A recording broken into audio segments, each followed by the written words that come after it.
So I want to speak to you because you are a chef, and I feel that people want to hear a chef from a nursery and things that they can do. Give me a brief outline of what you do in early years. How does it differ from home cooking, like spag bol with loads of seasoning and paprika, a nice thing? The difference from working with the preschoolers and say at home is the fact that you have to be more like, can't just be willy-nilly with seasonings and things like that. So I have to work to with a kind of a strict code of ingredients and whatnot. And no seasoning? Well, seasoning that we're allowed to use. You can't just use anything. It has to be approved by the company. Is this for all nurseries? I think nowadays, probably, I would say more than likely, it's because of a lot of allergies now. You have to be a lot more careful. And I find that parents nowadays, they're not as willing to try kids out with certain foods. A bit more as well. Some of them are a bit more internet-based. They'd rather look on the internet. And did you do that? Yeah, a lot of them. Parents look a lot. And they'll come back and say, oh, they say that this such and such is in a certain thing, so can't eat it. So I'll suggest, okay, fair enough, but maybe speak to a doctor. We'll go from there. So you get parents that are just going online, and then what kind of stuff are these searching for? My child is 1'5", blonde. Can they have dairy? Because that's all it is. It's dairies, isn't it? I think so. Dairies. Like, I was a parent of a child. The child was about 18 months. And on our menu, say there was fish on there. And they were like, well, I read on the internet that this fish, it might contain certain metallics and blah, blah, blah, which is understandable. I understand that because there is some places. And giving your child these things, it gets that out of the way. You lose your fear a bit more, you know, because I find that a lot of the time, it's things that there's not really a problem if you go to the right place and find out. You know, like I say, doctor, nutritionist. It's not everything you read on the internet, as you know. Tuna comes in a tin can. Yeah, exactly. Girl. Exactly. My fish, a lot of things. Yeah. my fish can't eat salmon because it's in a tin can. You mad? It's crazy. I was like, but you're feeding your kids tuna when you go home. Exactly. You do get some crazy parents. I've had parents who, after they've had their last meal, say at 3:30, 4 o'clock, 3:30, they'll say, if they didn't eat it, they'll come back and say, well, that's the last meal they get for the day. And you think, well, but you're going to eat when you go home. So they take the kids home and they don't feed them. They don't feed them. Nope. So they have to sit and watch them. Yeah. Probably eat. I don't understand. Yeah. Probably eat metallic fish. Yeah. I'm going to eat this. Yeah. Salmon. You can't. You sit there, Papa. Some parents here have said, well, we go home and they shower, they read a book, and they go to bed. And I'm like, oh, do you not? Because they all eat snacks. They all eat snacks galore when they get out of the door, innit? I know for a fact that a lot of them, that's what they live on. These snacks aren't sugar-free, man. Nah, they're like crazy snacks. Like they're like just blue M&Ms. Yeah, but yet you want to moan about maybe a soup or blah, blah. You know, I find it a bit crazy, but I find that also nowadays that there's a lot of nannies about. So I don't think the parents do much cooking. There's a lot of mums. Yeah. No, mums or nannies. Yeah, when they've got the money, haven't they? Yeah. When the parents have got the dollar. Where we are. So, rich people. Yeah, and a lot of the it's like sometimes kids are here from 7:30 to 6:30. Yeah. You know, and they're like, well, because they get them so late. Yeah. They need to go to bed. The dinner's too late. But Nanny's picked them up. Yeah. It don't matter. Nanny's there. Nanny's got everything. And do you know what? The amount of money that they're going to spend on a nanny in comparison to here as well, that's mad. I know, it's crazy. That's insane. It's crazy. It's like half a wage a year. Isn't it? And so, some of these parents here, I'm like, you kind of think, you're like, but you're earning some dollar. But then again, I think it's it's based where it is, isn't it? Yeah, that's it. And I think it's the norm for them. It's the norm. Like even I've spoken to parents and they've found out some staff and they're like, no, they just don't believe it. They think like we're on like 50 grand a year, some of these parents. And early years, because probably. We do look after their children. And another thing I find with early years, which I find a bit bad, more for staff who work with the kids, because I work in the kitchen, but I think, why are you not seen as like schools, their unions, the pay? Yeah. It's the same. This is just as important for a kid's life as primary schools, as secondary school. This is the start. This is where their brain is developed. Mate. So why are you separated from like schools? I've never understood that. Because they get paid. The teachers get paid more. A lot more, yeah. Don't they? Yeah. Not great money, but it's more. It's a lot more than I'd say what you'd get in early years. I wonder why that is. I've always wondered that. Especially when it comes to babies. Babies are like a newborn to what? Newborn to 1 year? Really? That's the most hardest job. Babies, and then like the next one up. Because they're so delicate, and they're fragile. And you've got like 20 of them running around. Eyes in the back of your head. We're not going to pay you that much. But you have that responsibility. And also make sure we don't have metal fish. I don't want metal fish for my kid. So you're a dad as well? Yep. Tell us about that. My youngest is 15. Yeah. My oldest is 22. I'm a grandfather as well because my oldest had a little boy in November. I think it's the best thing in the world. I swear to you, having kids was like the best thing I could ever have done. And it's hard, like relationships and all of that. Not with their parent no more, by their mum, but it's I think it's the best thing. I think it makes you a little bit. What my nan used to say to me, twice a boy, once a man. And it's so true. Because you've got two girls. Even no, I mean, like as a man growing up. Oh right, I was like, has he had two boys? We're twice a boy and once a man. So as much as we get into our 20s, you know what men are like. We still act like sometimes we're 18, 19. It just seems like a natural thing. But my nan always says to me, you're going to be twice a boy, once a man. I'm like, no, I'm not. I'm in my 20s. And she said, yeah, I know.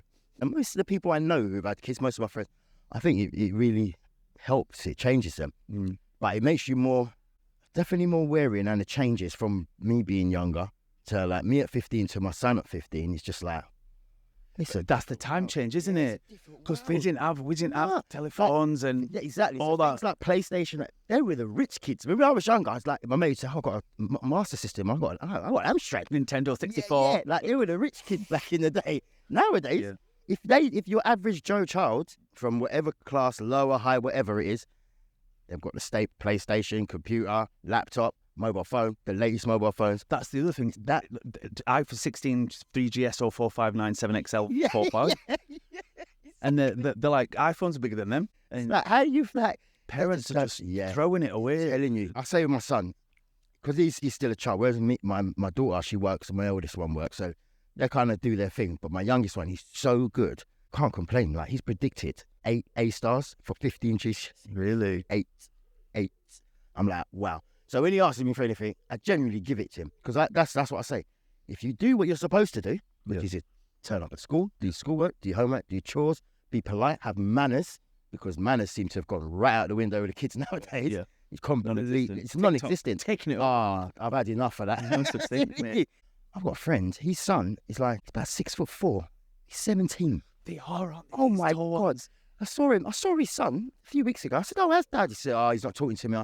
I took his car out while him and my mum was asleep. I'm like, what are you talking about? What do you mean you took his car while he was sleeping? It must have been the food. You're telling Because no word of a lie, when I've walked around here, these kids who I can blatantly see are in secondary school are like towering over me. Like they all get on the bus and the bus just like tilts and he has to use that air thing. Level it up. And they have to like dunk their heads in. It's like Hagrid times 20's just come on bus. I don't know where this has come from. We had that one child who was like, wow, what's the matter with you? Like, he'd bully it. Yeah, he would get he would be the one to get it. You'd now, like, you're the odd one out if you're like shorter than 5'9". Oh, tell me, you're wearing big shoes. You're not shopping at Clark's, therefore you're not cool. How's chefing intertwined then? And how have you kind of got up to this? When did you start your chefing? So I started when I was 16. Chefing. Proper chefing at 16. So I learned to cook when I was 8 because I think that's just a Caribbean black family thing. We all learned to cook, boys, female. We just learned to cook. Most of my family, like my great-grandfather was the first head chef of colour in London. In the 5-star hotel in 1970 something, I can't remember. We got bars and clubs now still in my family and a few pubs, but I never really wanted to do it. I actually went to college to be a mechanic, but I signed up a day late. I can see it a day late. My life changed. So my nan was like, well, it's a sign. You're supposed to follow a family. So I went I worked at Marriott for a little bit and then just Walthamstow College, just grafting. And then I found as I got older, because I think being a chef is such a passion. If you lose any passion as a chef, it's your downfall because the hours you work, like the weekend, long weekends, every Sunday, depending where you're working, because I see a lot of gastro pubs and restaurants. So roast is a big thing. That traditional British roast, they always try and keep. Now, most pubs are trying to keep it because it ain't there. So I found that working in that kind of things, and it's great, the vibe, the calamari, what's the word? Calamari, canapes, tin silverfish, tuna, metal. The team, working with a team. Nice. Multidisciplinary team, together, Xbox, 6x4. Yeah, literally. So I enjoyed it when my ex was pregnant with my youngest. It was hard because I was working all weekends, 10 hours, didn't really see the family. I'd have a day off on a Tuesday or a Wednesday, just like your life is non-existent. And when you've got family, you can't do that. So coming to what we are now, as in nurseries, and that is an older chef's dream. Because So set hours. you've gone through your chef. Yeah, I've done that now. I've never do it again. What was the decision then? What made you just going straight into to like nurseries? And what about like primary schools? Primary schools are hard to get because every chef who's had enough of working in restaurants and doing 60 hours a week, schools are the way. I've got money. A friend. Oh yeah, he does. So he does 6 till 2. Quite a big girls' school in East London. He loves it because he got all your kitchen staff. There's like 12 of them. So he basically is more office based. Basically. But would you not get bored? Well, maybe, but then he can go in the kitchens and help out and blah blah blah. But I think what I do now in nurseries, I love it. I do. Yeah. Even the money I earn now is pretty much the same as what I was earning doing 55, 60 hours a week. 40 hours is perfect. I've got time for myself. Written a book, kids' book, and yes, he has, stuff. Which I will link later downstairs. So stay tuned, guys, and listen to the book. It's fantastic. Yeah. So and it fits in with my family because that was the most important thing was my family. Not spending time with them too much. Starting work at like 9 in the morning, so I see them in the morning before going to school, and then I will see them again till the next day generally because of the late. Yeah, because of the hours. And yeah, it was just too much. It's too much. With a family, I find it hard, but dedicated and that's what you want to do, I can understand it because the rewards definitely come later on in life from being a chef. The money, people think the money's great. The money's only good because you work 60 hours a week. If you work 60 hours, it's not the greatest money. I'm there now, and look, it's got me here, so I can't complain. And do you know what? It's quite a chilled, in a sense, because you've got your set times. Yep. And they have your AM snacks and your lunches and your puddings and stuff. I'd think that there probably is a ton more allergies in nurseries as well. So you're definitely looking at like your dairy. Everyone's dairy allergy. Everybody's got dairy allergies. These kids, I don't know what it is about these kids, and I don't know how they manage to grow up. But like, this is what I don't understand. Why when we was younger? Yeah. What test? Test for what? You either ate it. If you ate it and you swelled up, you don't eat it again. I like that with prawns. I swallowed a prawn. I was in a house. Do you know that like kind of pebbled thing? Yeah. But it was like a pebbled house, and I felt being sick, and it was a landlady. I was back down to school, and she's like, "You will eat these prawns," and I was like, "I don't know, Kel." And she's like, "No, you'll eat them." And I scuffed these prawn down, and literally 20 minutes later, I was like, "I'm gonna be sick," and I couldn't get to the toilet. It's in the room. So I opened the window and I was sick, but it was chunks. Oh, and it went like into the pebble patch. It molded into it. So the next day, she's like, I was left a note. Sorry, I have been sick. You made me eat this. But nowadays, they won't even try it. They'll just say, nah, well, my aunt's uncle had an allergy, so it probably runs in the family, so we're not going to chance it. I wonder what they're testing it for, because what I've noticed, I was looking at formula in that room. Now, when your baby has got a dairy allergy, how can they have that? Have you seen the non-dairy formula ingredient list? No, I haven't. No. Is it that bad? Mate, my jaw dropped because I'm sure one of the ingredients is like it was a laxative. Yeah, probably. Yeah, it wouldn't surprise me. Because I'm assuming that if you drink milk, it's gonna make your tummy go a bit more, a bit dodgy, free flowing. And I'm sat there thinking, I wonder what these parents do. Do parents look at these ingredients lists? They just like really don't. They just see what, like they'll read something or someone saying, no, forget dairy, and they'll just say, right, well that's non-dairy, I'll buy it, and that's it. It's like dairy free. Yeah. Or GP will turn around and go, well, you have to have this. Yeah. This dairy free milk powder. Yeah. What made up of 35 different ingredients? 3 months. Yeah. Exactly. Kid moves up a room and got an eye growing out of the red. Hello. It's crazy. You look stunning. It's so crazy how things have changed. And I think all the time, all this Gen X business, I am who I am, but I get put in that Gen X thing for my age. And they always say, like, we was 50, that basically we're looking after ourselves, brought up on our own, and then, like, which is true in a sense, but we wasn't, as much as our parents had that to graft, didn't it? Times were hard back then as well, so they had to graft. So we did have to look after ourselves. Cheaper, man. A lot cheaper. We didn't cause trouble. Grandma's buying houses for a grand in London. Yeah, exactly. And we was just living life. But I don't know, I find that nowadays, to see the younger lot, they're a bit weak. What was it? I read the other day, they were like, a Gen Z says that they need the minimum of 400,000 to live nice. And I get that because that's quite unrealistic in terms of getting that money. Yeah. But then it makes sense. If you add it up. Oh, it makes great more than that. Yeah. But what these Gen Zs are doing are somehow managing to put a print on a T-shirt and selling £50,000 out of it. Yeah. Because somehow they were the first ones that have come into all this internet, and somehow they click the fingers and they somehow just know. But this is They the just thing, know bro. how to When you think about it, it comes from our era. India did turn up while my daughters and sons were running about. That was in my age group. I was at mobile phones when I was younger. All of this come from our time, so to speak. You know what I mean? Yeah.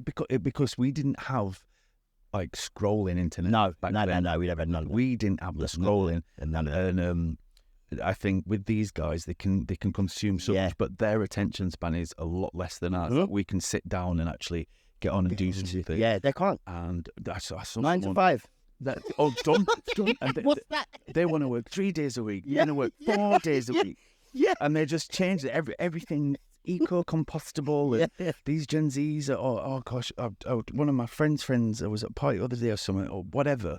And you'd go to the shop after, and you'd usually or you'd buy like a bottle of wine or something and a little snacky or something. Yeah. These Gen Zs are coming out with like filtered water, wine and olives. Yeah. This is like their thing now. Yeah. My mate's got a pub, right? He said to me, Olives. he said, I've had enough. Yeah. He said, these little come in Yeah. on a Saturday. Like, he shows tennis, cricket, don't really show football now and again, man. He said, they'll come in, request that the TV's turned off so they can play their game or whatever game they play. There'll be like 20 of them. They'll buy 2 rounds, but be there from 12 o'clock to like 9 o'clock. Yeah. And they're not buying no more. But they think that's fine. They don't care that people need their table or anything like that. They're like, well, we're here. We bought a drink. We're here, and we'll buy it long enough so they can't throw us I out. don't get it. Yeah. Don't get it. Like, it's crazy. Going back to this son and his 15,000 day stars, which I'm very jealous of, I think, because I only got, I'm not telling you. No, I'm not. What are you feeding your kids? And do you think that feeding kids as a chef is different to someone that's living in London because it's all fresh and £3.60 meal deals, which used to be £3. I know a lot of people who generally are going from work, a lot of single parents going from work, they ain't really got time to do like proper meals. But what I find people are starting to do, which I always suggest to do, weekends, if you can batch cook, especially if you're a single parent, if you can batch cook just for a few hours, cover yourself. You know what I mean? For the whole family? Just cover yourself. But if it's, let's say, it's you, 2 kids, and you're on your own, you can make like spag bowl, use the same means to make chili. Do you know what I mean? Most chefs I know, we're always, especially restaurants, pubs, gastro, they're on the go. Make a chip. Oh, yes, it's very that sort of thing. Most chefs I know are overweight. Honestly, they don't eat well at all. Because of my age and health reasons, I realise that, it's about that, especially when you get to a certain age, you have to. So I'll preach that to my kids. But nowadays, as you said, these younger lot, they're all up to, my daughter, she goes gym, mate. You see my daughter go gym. Listen. I ain't seen these Gen Xers exercising. I'm telling you, my daughter, no, yes, I have. She goes 6 days a week. I say to her, but you're working. That's what we do. Me and my friends, we go gym. They don't smoke. They don't drink. They're very healthy. They eat a lot, which is good. Yeah. It is. Yeah. You look at the other side of that age group. Yeah. They're out there running about like it's war zone. Yeah. It's where's getting the yin and the yang. Like, it's thing like cinemas. I'm sorry, but cinemas are going to die. Yeah, Gen Z's done. They're gone. They don't go cinema. They got laptops. They got laptops. They got. There is what's that? Is it Picture House or something? Yeah, Picture House. But they've done it in a way where like it's a restaurant. Yes, that's right. Yeah, in the cinema, isn't it? You lounge back and you just me and my ex used to go to the one in I can't remember where it was, but yeah, we used to go like once a month. Lounge back, we'd have a nice Madras curry with a Jack Daniels on it, and you watch a film. Yeah. But even that, classics on. Yeah. Well, this is what they need to do. They need to do where to suck them in. That's what they need to do. They have to do it for classics. Because then people like us will go to the cinema again. The menu's not healthy enough. There's no olives on there. No. Yeah, exactly. Popcorn. There's no fresh filtered organic wine. Yeah. Is that organic popcorn you got there? Oh my goodness. They're just on a different vibe, man. They're killing all the things that we used to enjoy. But I do think that it is the Gen Zs that are gonna change. Yes, the world. I hope so. Because this is someone needs to. Can't just keep going the way it is. Like London's quite like it's always been fast paced here. It's weird. It's always been a fast paced place, but it was a lot more happier back in the day when the tube was £1. Yeah, and we was broke, but we was happy being broke. Yeah. What we were speaking about this the other day when let's get into this, and just like the whole way of living in London, and hats off to any parent that has a child in London. It's scary. I see we're on half term now. Yeah, I'm like, my son got his haircut and they messed it up. Yeah, I'm like, great, because he ain't going out there. He won't leave the house now. He won't leave the house. I'm like, okay, cool. I don't know. It's not always your child. Do you know what I mean? You could just be walking anywhere nowadays. You know, when I was younger, if I had a fight, I'd get beat up or you'd win. You shake hands, go about your business. You're like old school. Yeah, old school, yeah. Aren't you? You're like, I'll meet you on the back at quarter past. Yeah, that's exactly it. Take your beating. See who Yeah, goes. see you go, take your beating, shake hands. Nice one. That's it. There's no ribbing after. You're not going to get bullied next time you see him. No, because then you've got gained in power, haven't you? Yeah. It's like, it's done now. It's over. No, I don't even think they even know what a fist fight is. I was schooled up in Yorkshire, Mm-hmm.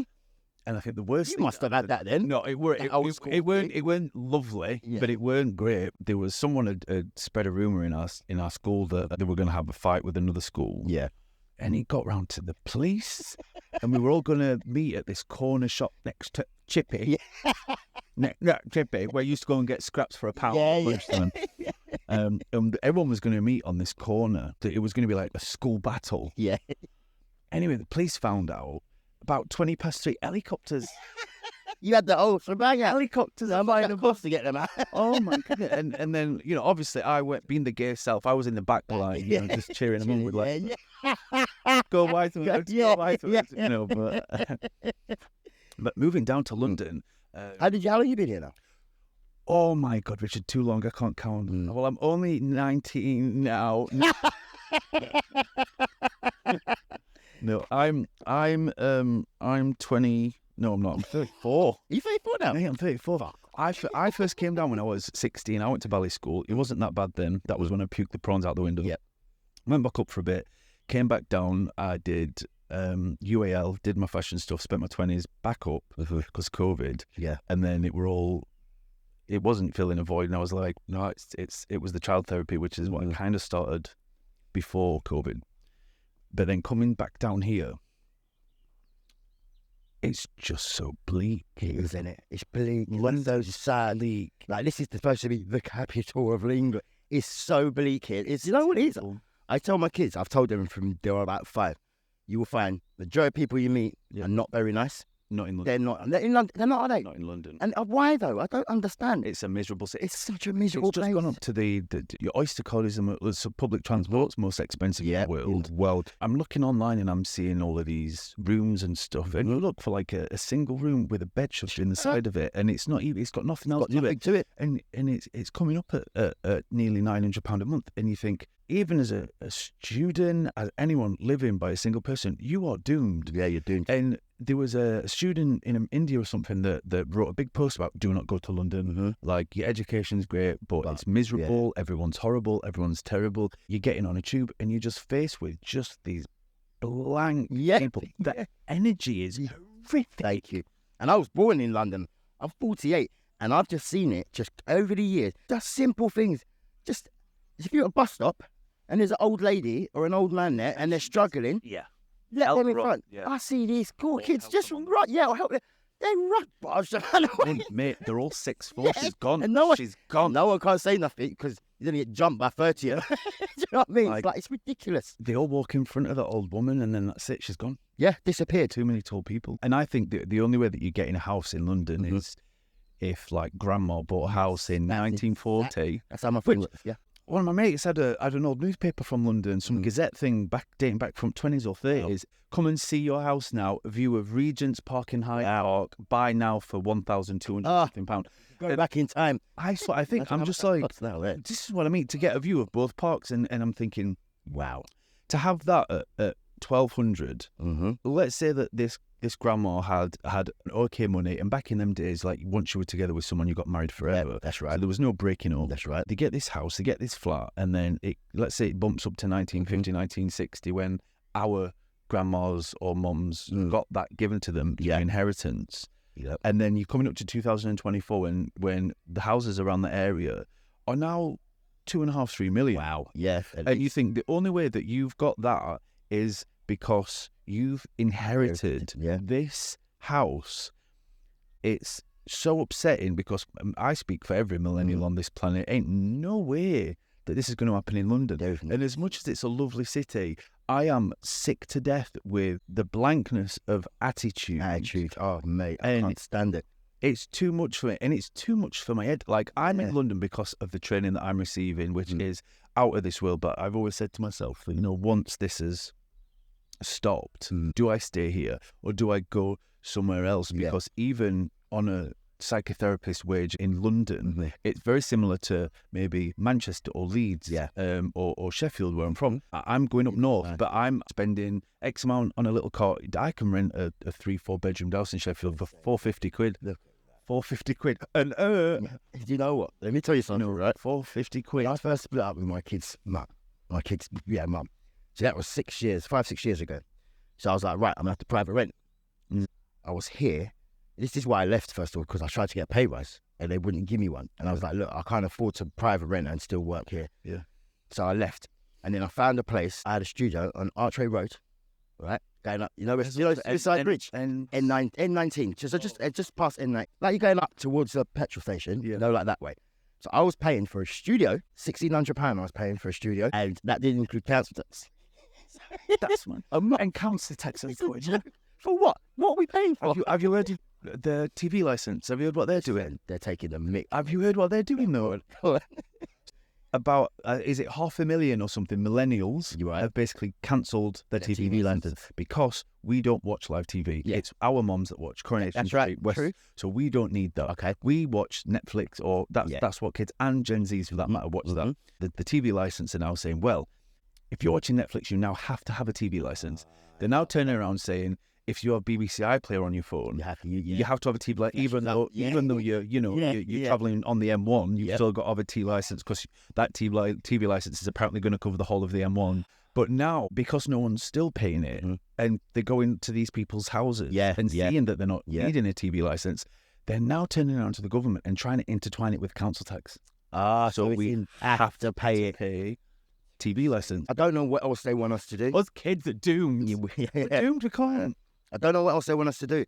Like, get a pay rise. Inflation's like treble what your pay rises is. What do they expect from, I don't know, I just worry about the next generation. Like my kids, I'm like, you don't need to get out of it. Make your money, do well, make money, and get out of London. Because I can't, unless, like you say, the Gen Zs, they might be coming up with something. But again, London's, it used to be, you had your middle class, you're rich, you're lower class. There's not really middle class no more. You're either broke or you're not. Do you know what I mean? You either struggle or you don't. Well, that 14-year-old girl that's just, she's retired on YouTube. Yeah. Because she's made 2.7 thousand million trillion pounds in crypto, and because she's been watching toys, and I think, I wish my children could think of this. I said to my son, what bloody brains you got? Why aren't we millionaires? I want to be like, I don't mind ordering Toys R Us toys and sitting there going, so this is button, and oh my God, you are going to love this.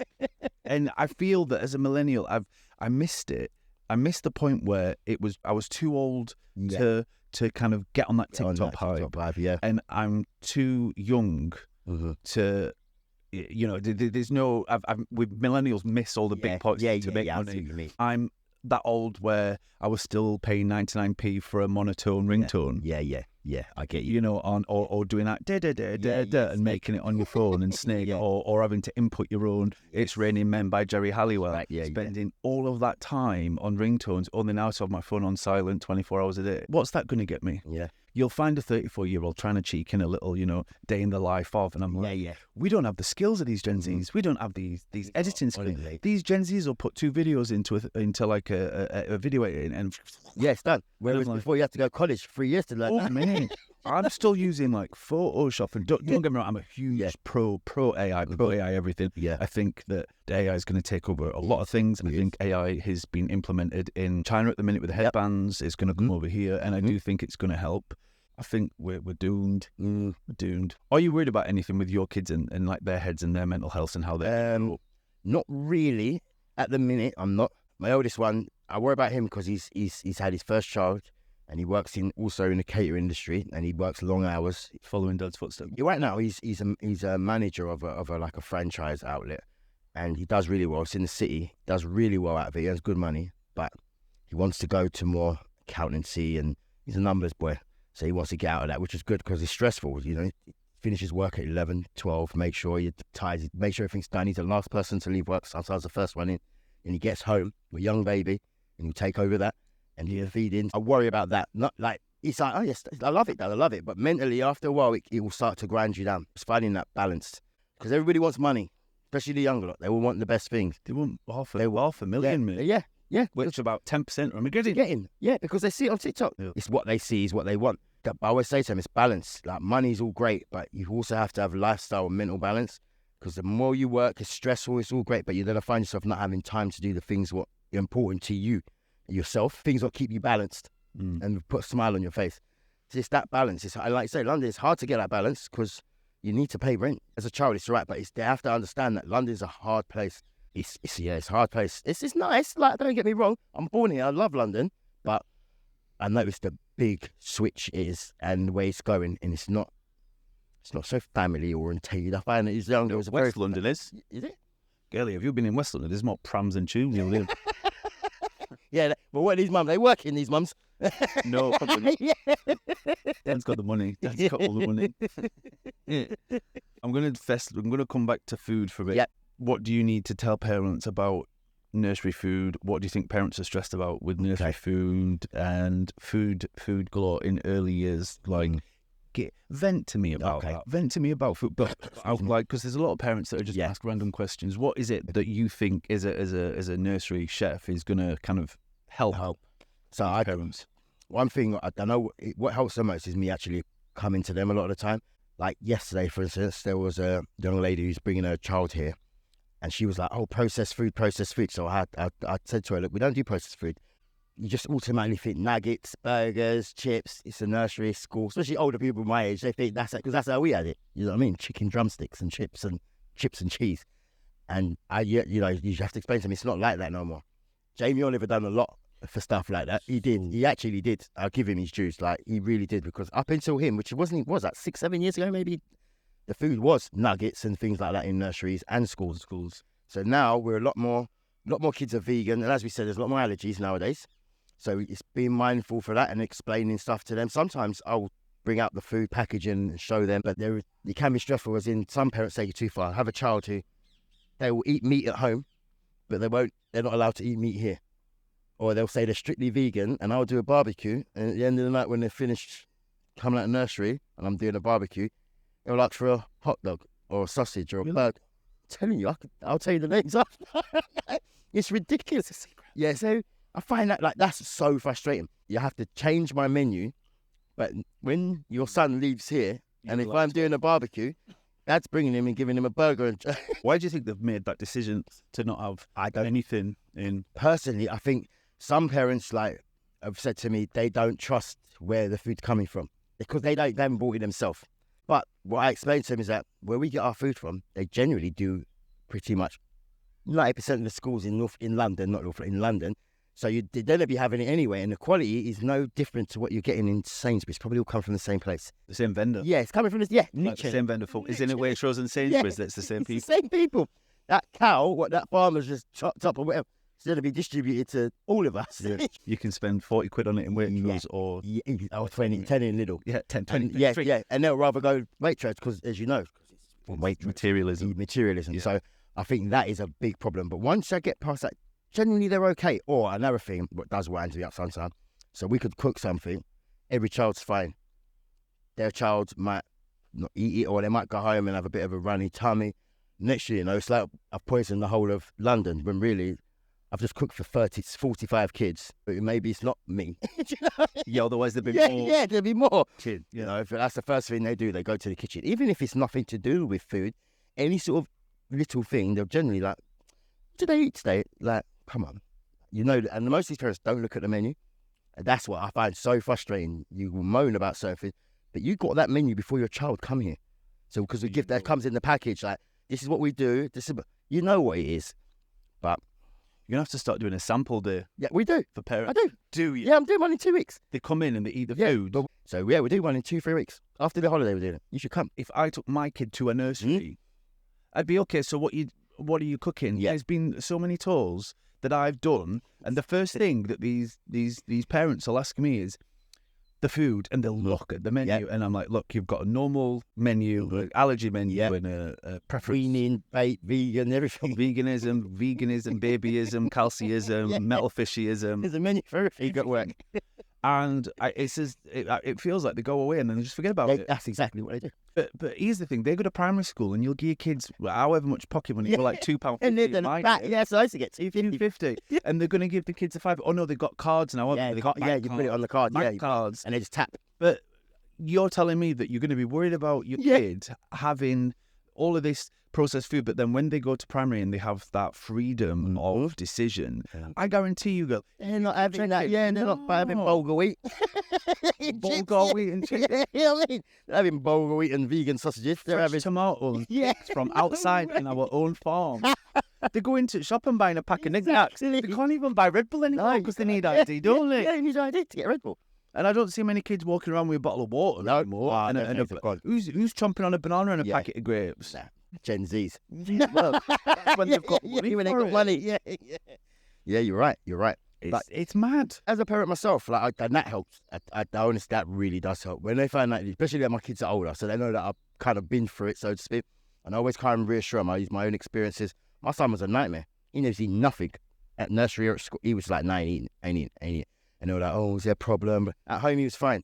I think it's just be comfortable. Once they get comfortable, they're all right. And I think most of these kids, like, I know we've got some who, like, parents are a bit worried about their weight and doctors and whatnot. But I always say to them, this is new. Remember, they've only been on formula or breast milk. Or on the planet. Exactly. This is like, what is this? Yeah. All they know is cotton home, or nanny or whatever. Cow and gate. That is it. Cow and gate. Nah, they've got a plate in front of them, their own spoon. And they're like, right, what the hell is this? I've never seen this in my house. So it takes time. And I just said this because I've had parents crying to me. Parents even tried to bring in their own food, which they're not allowed to do. So that conversation is always hard because they're like, oh, they don't eat. And I've only given them this. I'm like, well, I understand, but you need to let them explore. And if it don't work, then I can make what you've made, but I can't take it off you to bring it into the nursery because we don't know really what's in it, so to speak. Yeah, I think it's just, I understand. It's like first day at school, isn't it? Your mum's like, oh, I don't want to leave you. What's the most crazy thing that parents could run me through some things where you've gone, So, no. So one parent said to me, if I find a sustainable butcher, that is, we can check where they get their animals from and blah, blah, blah. Can I do that for their child? So I have to go out of my way, not that I'm allowed to do this, find a butcher that gets their animals from, I don't know, a farm of a bulgur wheat farm. Yeah, whatever. And get one bit of chicken for their child, literally. And that's it. I've had that. I've had... And what was your answer? Were you like... I said, I can't do that. I'm sorry, I'm not allowed to. Yeah, I can't. That's just that. For every 5 steps I take, it's £7 interest. And this is a good one. This happened a long time. This is before you even started. Parents said to me, what is the metal, what are cutlery made out of? So I said, what do you mean? Well, what metal do we use? Where does it come from? But I was like, I don't know. You'll have to talk to the office about that. I don't know. She spoke to the old manager. It was just baffling. We were both like, we don't know what you mean. Like, there's nothing, cutlery. As far as I know. I don't know any different. Maybe she knows something different. And then we had about the bottled water. Their child is not allowed any water unless it's from a bottle, which that doesn't really work with us. I mean, was it a Gen Z parent? Yeah, generally, most of these come from the younger like that. Because one thing I noticed about when I first started here, we had a lot more older parents. Do you remember? The parents were like late. They were like having kids later, like 40s, early 50s, late 40s, early 50s. So we had a lot of that. The younger ones, and we used to see them parents. I don't see that many parents. You see a core like 4, 5, 6. But generally, there's a lot of nannies drop off, a lot of grandmothers, a lot of au pairs. That conversation ain't always there with the parents. So sometimes I'll speak to an au pair and they'll say, I didn't have, or is there anything they should be, I'm like, it'd be better if, I don't think there is, but it'd be better if I talk to the parent, because it's like Chinese whispers. I say something and it might come out wrong the other side. Generally, I don't think the parents are all right. At a minute, everything seems okay. Younger ones. The younger ones even. Understand. Yeah. Chinese whispers then. We've got to get rid of that now, haven't we? Yeah, definitely. Oh, yeah. It's not allowed to say that. Broken telephone. It is. Broken telephone now. Learn something new every day. Broken telephone. No, Chinese whispers, no singing Baba Black Sheep. Yeah. We've got to change the colour now. Wow. Baba Rainbow Sheep.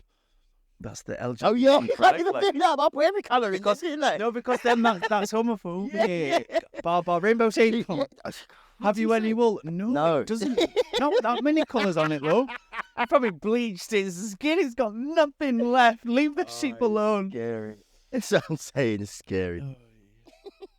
Give me some tips when you come into nursery. What realistically are you looking out for, and what should you be asking, and what do you need to just relax a little bit on? Me personally, as a parent, you have to take that menu home with you, keep it with you, assess it, because you know what your kid eats and blah, blah, blah. And I'm sure if you go to other nurseries, you'll see the differences. So obviously, whatever works for you. But one thing I will always reassure them, especially where we work, it's no processed food, definitely. And just sometimes, I know it's hard as a parent, is just to just let go a little bit and say, because a lot of them say, I haven't tried them with that, and I don't eat it. So I've had that. And this is one where, how weird is this? All right, listen to this. How weird is this? So married couple, they both have intolerance to garlic before they met each other. So I don't know if they met a garlic convention or whatever. Intolerance. So their child hasn't, but they say they don't want them to eat garlic just in case.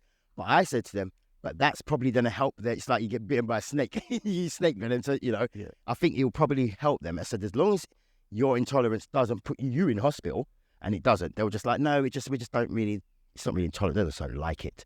And things like that, I understand, but as long as it's not like he eats it, then you're going to swell up when he gets out. Had he eaten garlic before? Yeah, he had garlic before. So he wasn't allergic. And they were like, there was one time we did smell it on him. So, but all this time he's been having garlic. So they were like, vampire. If you just take a little bit down or not give him any. So I did.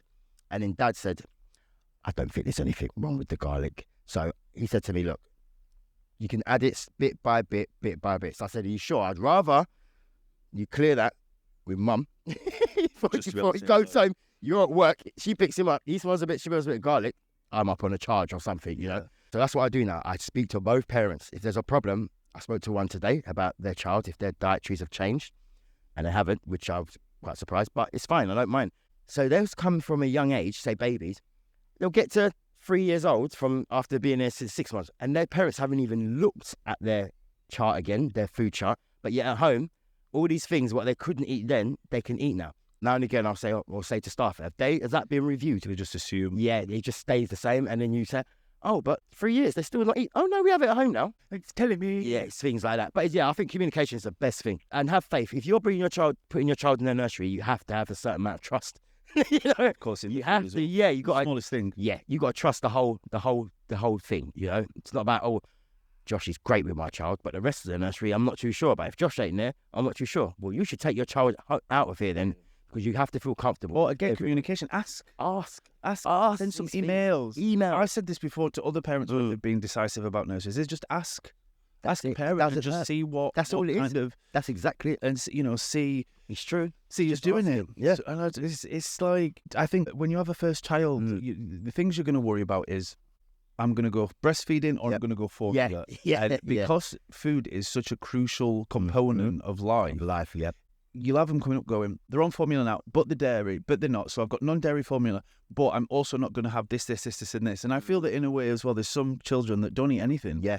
And they stay there for a bit and then they give it a few months, like you said, and they start introducing things. Mm-hmm. And again, it's communication, because you should always just turn around to a nursery and say, well, I am scared as a mom, but let them smell a tomato. Yeah, that's it. Let them smell a tomato. That's what we're here for. When a parent says, oh my gosh, the child ate bad, it makes me feel so good to know that we've actually done something. I see it with you and other stuff. We're actually trying. That's what we're here for. We're here for them. These parents need to realise that we are here to help your child in the future, That's what we're here for. What's the most angry thing that's happened at the nursery? Talk me through some emotional nursery food. I'll tell you what did upset me one time was a parent, because I made something. We was doing a testing, funny enough. It was a testing time. Yeah. I made something, and this was extra. It wasn't on the menu. It's more for the adults, because, we do the menu food, plus we do a little bit extras. And she read something about a dish, and I'd removed chili from it. So she ate the dish, but I put on it, because everything's labelled, ingredients, and she didn't read the ingredients. She put it in her mouth, and she went, oh my God, I've just seen, why have you put this here? But I was like, there's no chili in it. You're fine. I heard this. The husband already told me, so I knew already. And it was like a big commotion. And when you're standing there with all new parents, they were looking at me like, can we trust this guy with our kids? And it's not a nice feeling. I felt literally like so small. I was just like, I can't work like that. I don't want to work in that. I don't want people to think that, because that just defeats the object of me being here. And I don't want to come to work thinking that, oh, that parent might be looking, and then they might say something to another parent, or And it spreads like wildfire in nurseries, doesn't it? Tell me about It's it. like the door had a blue sticker on it this morning. I have never seen it again. Yeah. And then it's like the door's got a red sticker, the door's got an orange sticker, the door has crazy. no glass, the door is not there. And I think where we work is I think we got a nice group of people generally. Everybody's kind of approachable, and we all kind of get on. We all get on generally. We do. We're quite I think get the on. team's very well. I think it's a really good team. In comparison to maybe previous. Yeah, he's a bit more getter. You know, it's a nice overall team, guys. Yeah, it is. I'm not telling you the Great team. names. He's a great team. You can't tell by the field. Or the parents that reacted for the past 10 minutes. It's okay. This is all educational. It is very much so. Live like and love like and That's love. right. That's right. Yeah, I enjoy it. I love working here. Like at Monday mornings, it's like, don't you feel like, oh, Monday? I don't. I actually get up in the morning. I'm quite happy to come in. You're here first thing. Yeah, first. They are A6 in bloody morning. Doves don't come up. Cows aren't even on like I really farms. enjoy my job. I do actually enjoy it. You're Like the people, the kids are great. The management's great. Yeah, I do. I enjoy. very lively. Yeah, I think to be honest, we're probably the most liveliest in that. That's me and you. We are. You know, a female-dominated place, and I'm like very much a woman anyway. But you say that. I'm done. But without you in there, if we would say we had a day, it was a week, and we both weren't here this week, and we could have a camera in and look into the be absolutely miserable. miserable. I was told the other day that I bring a light of life in the you do. nursery. I was like, Dude, thanks, girl. You do. I enjoy it. I do. What we'll do once a month is we'll both take a day off. We'll just not turn up, We do that. and then we'll post it on like the app and be like, growing up so quick. Yeah. You lot have got this. Inflation. Interrogation, inflation. How much did we pay for these pints? £18. Yeah. We have no money. But it's all right. Here's me thinking that I want a kid when I'm older as well, and I don't. Great, your kids would love you. It man. would. Love you so It would, but where are we living? Yeah. There you go. Where are That's we what you living? need to decide. I'm thinking this is where another thing is am I going to get to a point where I'm probably not going to have a kid for another 10 years' time once I finish my training, you know, when I'm old. Old? Wait a minute. I'll be 10 years' 40. time, you'll still be younger than what I am I'll now. be 44. Yeah. But popping a kid out, and this is why I'm sort of thinking, girl, I don't feel that even like moving out a bit, do I want to do that? Do I want to be in central London? I don't want my kid, not only that, it's not safe at night. No way. I'd much rather my 10-year-old be going out with his friends, whatever, at a park Yeah. that's A, close to the house, B, close to the house, and C, close to the house. That's right. You know, and And it's jumping on buses and tubes into central London. Forget that. It's like, where are you, zone 4? How long do you need to be? 20 minutes. Yeah, but 20 minutes is too far away, especially on the underground. Like that. No, my son at 15. I'm so Does he travel alone? Nah. Hey, the door is locked. I want fingerprint on my door. Retina scanners when I'm going to be that. Telling Like, you. you're not leaving out. Now, you'll be fine, man. You'll be all right. I will. You'll be I'm fine. going to take them somewhere else. I'll probably back up north, or I'll go Yeah, out the road. where nice people are. Yeah, nice people. It's so much nicer up there. When we like we'd sit on the bus, and as you get on the bus up north, you'd be like, "Hello, Yeah. are you okay?" You can't say that. No. I think you're a nutter. You have to you have to interact. Yeah. Otherwise, you just get on the bus, keep it down, Yeah. look where you go, look at your phone, do what you're doing, and don't bother no one. You have to interact with public transport staff. Yes, No. yes. I like You know, that though. So the guy still comes up to you on a tram in Sheffield and asks you what ticket you want. And he's like, hello, morning. He's like, what ticket would you like? I'd like a return to town, please. Or would you like a day ride? And he's like, yeah, please. Yeah. So, okay, have a good day, mate. You too. Or someone will like come and sit next to you and they'll hear your conversation and they'll start being like, oh yeah, I know such and such about this conversation. Or you're speaking about an art exhibition, and they'll join. They won't interrupt. Yes. They'll join. And this is where, as you grow up north, there is such a lovely essence to growing up as a kid, because you get on with everything. And the second I moved down here, obviously you have to go through that phase from up north where every time you touch someone or bump into someone, you're like, sorry. Yeah. And then just look like glimpse eyes at them. you're done. Yeah. A couple of years in, I'm just like, Yeah. You blended right in. yeah. The tube is in 3 minutes. I'm like, oh, you having a laugh? 3 minutes. I've been stood here for 30 seconds. And you're waiting. 3 minutes. 3 minutes. You're taking the piss. And then, why is it not here now? And then it gets stuck in the middle. Yeah. And you're like, I'm sorry, we're just being held here for a little moment. And you're like, I'm going to Yeah. get a refund It's true. for this. I'm telling you.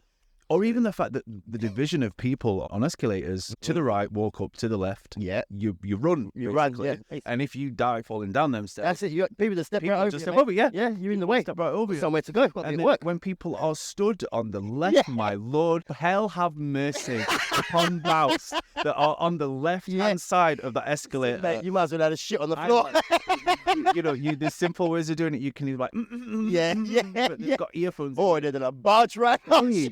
They'll just, and 9 times out of 10, it's like just some Gen Z with their earphones down, like, excuse me. Yeah. Get out of the way. Yeah. Or what they'll do is they'll look behind and look at the queue and they go, oh, look at that. Yeah, I mean, I'm like, oh my God. It's mad. Isn't it? Anyway, kitchen life, London, and laugh and live and loving. Yeah. Do you know what? That's been an hour. No way. It's been an hour. Been gone, got talking for an hour. I'll look now. An hour. That's an hour and 14 seconds. I know, right? Mate, that's how I had fun, because that went so quick. Guys, this is Richard. He's the author and co-writer of I thought you knew my name, but The Kitchen Chef. Illustrated by kids.